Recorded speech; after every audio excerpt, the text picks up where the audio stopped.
Okay, so what we see here is a voltaic cell. This is a standard copper zinc voltaic cell. And I'm just going to walk through each part of this cell so that we can understand what's happening. So in the left beaker here, we have a solution of copper 2 sulfate. That's what the blue color is. It's from the copper 2 plus ions. Inside of that solution, immersed in it, we have a copper electrode. So that's just a piece of solid copper, and it's just alligator clipped to a wire.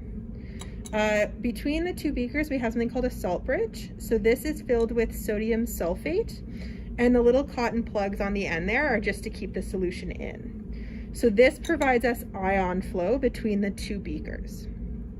On the right here, we have a beaker containing a zinc sulfate solution with a solid zinc electrode. And you can see that there's actually a reaction taking place on that zinc. That's what that darker color is, where it was in the solution. And so we're going to walk through what's happening in this reaction in terms of electron flow, ion flow, oxidation, etc. So in a voltaic cell, we have a spontaneous reaction. That means that this reaction does not require any external energy. In fact, it's producing electrical energy. So this is a voltmeter, and it tells me that I'm getting about 1.1 volts out of this reaction. And so what is happening is I have my strongest reducing agent, which is zinc, and my strongest oxidizing agent, which is copper 2 plus. So my strongest reducing agent, zinc, is going to undergo oxidation at the anode.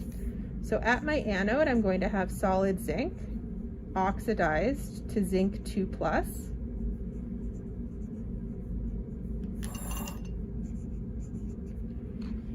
And at my cathode, which is the solid copper electrode, I'm going to have copper 2 plus ions reduced to solid copper.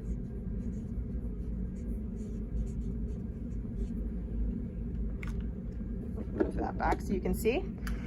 So what we're going to see over time as this cell operates is we're going to see this zinc become oxidized, and that's what we're seeing with that black color on the electrode. So the oxidation is actually going to decrease the mass of our zinc electrode, and it's going to eventually dissolve away. The electrons that are produced during this oxidation reaction are going to move through the wire. That's not a very visible marker. Are going to move through the wire to the cathode. So my electrons leave my zinc solid, and I produce zinc 2 plus in this solution. The electrons travel through these wires, through my voltmeter, and then into my cathode. Once they're in the cathode, they're able to meet up with copper 2 plus ions in the solution, and then form solid copper. So what we should see over time here is the color of this solution should get lighter, and the mass of my copper electrode should increase. Now that's going to be a little bit hard to see on an already copper electrode, but we can make a small adjustment to this reaction and maintain a working cell. So if we look at our two half reactions, we'll see that the solid copper is actually not a reactant, it's a product.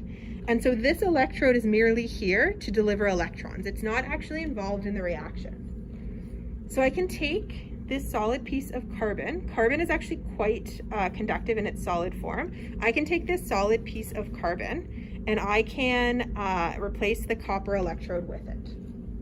So I'm going to pull out this copper electrode. I'm going to squeeze this carbon electrode into my solution, and we see that we still have voltage moving through this cell because we haven't actually changed the reaction that's taking place. We still have copper ions being reduced at the cathode and zinc metal being oxidized at the anode. The only difference is that over time, as this reaction occurs, I should see some plating of copper onto this carbon electrode. So over time, that should develop kind of a copper colored sheen as solid copper is plated onto it.